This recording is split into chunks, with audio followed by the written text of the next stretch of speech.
to think government was about 70% psychology and relationships. Now I realize it's 98% psychology and relationships. Just to get anything passed, it's not really about the interests, it's about the personal relationship of people in power.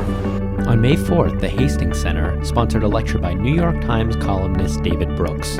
Brooks discussed how research from the cognitive and behavioral sciences has the potential to make for better policy.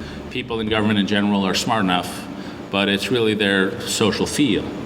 And what frustrates me about covering politics very often is they don't take advantage of their social antennae when passing policy. When they cross into the analysis of policy, too often they become third-rate economists.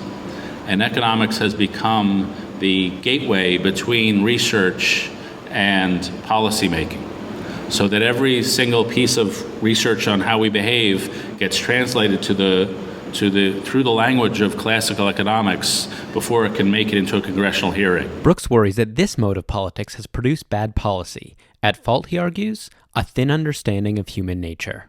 It's the same blindness coming back again and again.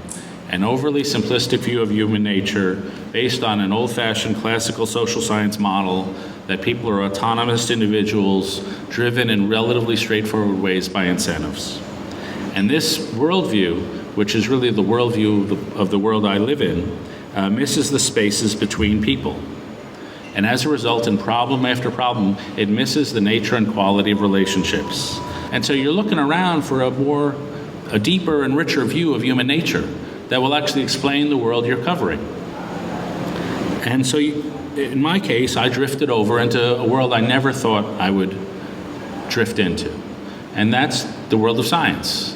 Brooks cited a variety of studies in the cognitive sciences that he believes are shining their light into the way we think.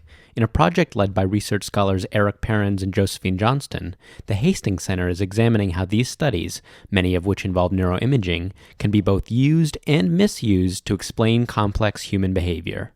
To some, this revolution in cognition or our understanding of cognition is materialistic.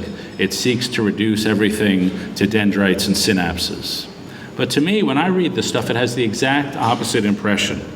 To me, it gives us a world into emotion, into the mystery of humanity, and into moral thinking. And to me, what the neuroscience doesn't do, it doesn't give us new views of human nature. What it does do is it vindicates some old views and it delegitimizes some other ones. This body of work shows us the fallaciousness of a lot of that individualism, the way we're deeply interpenetrated, and that the policies that work best take that into account and work on the relationships between people. Click the Watch Now button below to view the complete lecture, or visit the Hastings Center's website at www.thehastingscenter.org.